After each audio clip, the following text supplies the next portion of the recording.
Welcome to Gita kitchen. ఈరోజు మనము గోధుమ పిండితోటి మైసూర్ బొండాలు తయారు చేస్తాము. ముందు ఒక మిక్సింగ్ బౌల్ తీసుకొని దీంట్లో 1 కప్పు గోధుమ పిండి వేసుకుందాము. 2 స్పూన్స్ బియ్యం పిండి వేసుకోవాలి. 1 టేబుల్ స్పూన్ జీలకర్ర వేసుకుందాము. 1/2 టేబుల్ స్పూన్ వంట సోడా వేసుకోవాలి. కొద్దిగా సన్నగా తరిగిన కరివేపాకు వేసుకుందాము.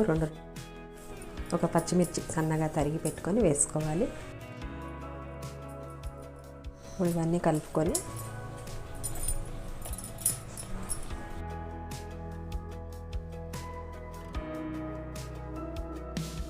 మనం ఏ కప్పుతో గోధుమ పిండి తీసుకున్నామో అదే కప్పుతో పెరుగు తీసుకోవాలి. పుల్లటి పెరుగు అయితే మరీ మంచిది. పెరుగు వేసుకొని కలుపుకుందాం. పిండిని చేతితో కలుపుకునే ముందు దీంట్లో 1 స్పూన్ సాల్ట్ వేసుకుందాము. వేసుకొని కలుపుకోవాలి. చేతితో చక్కగా కలుపుకుందాము. మరి పల్చగా కాకుండా పిండి కొంచెం బోండాలు వచ్చే విధంగా గట్టిగా కలుపుకోవాలి.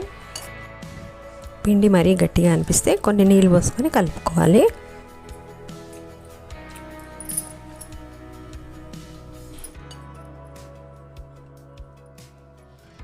పిండి ఈ విధంగా బాగా కలిపి పెట్టుకొని మూత పెట్టి 1 గంట సేపు నానబెట్టుకుందాము.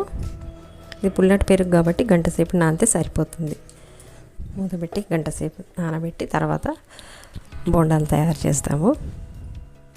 గంట సేపు పిండి బాగా నానింది. ఒకసారి కలుపుకుందాము. పిండిని పూర్తిగా ఒకసారి కలుపుకోవాలి. పిండి మొత్తం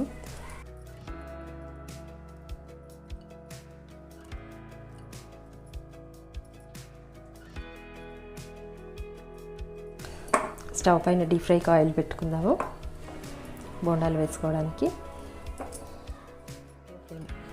ఆయిల్ వేడైంది. మీడియం ఫ్లేమ్లో పెట్టుకుందాము. పెట్టుకొని చేతిని ఒకసారి నీళ్ళలో తడుపుకొని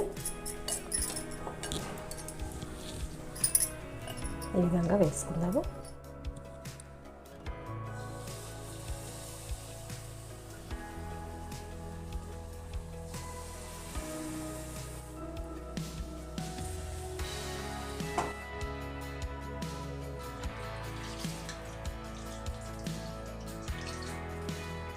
బోండాలను ఈ విధంగా 2 వైపులా ఇట్లా మొత్తం తిప్పుకుంటూ వేయించుకోవాలి. అన్ని వైపులా సమంగా కాలుతాయి ఇవి.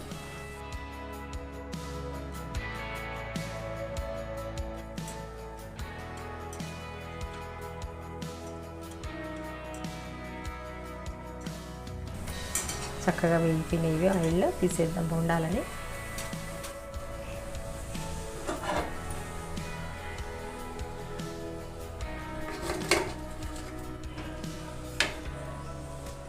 మళ్ళీ చేతిని ఒకసారి తడుపుకుందాము. నీళ్ళలో తడుపుకొని వేసుకుందాము. ఇదే విధంగా మొత్తం పిండిని బోండాల్లాగా చేసుకుందాము.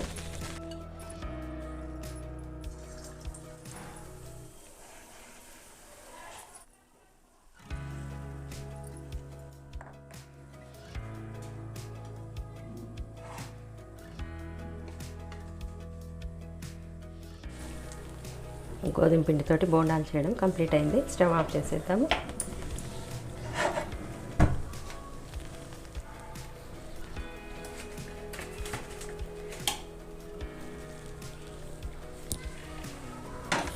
గోధుమ పిండి బోండాలు చేయడం కంప్లీట్ అయింది.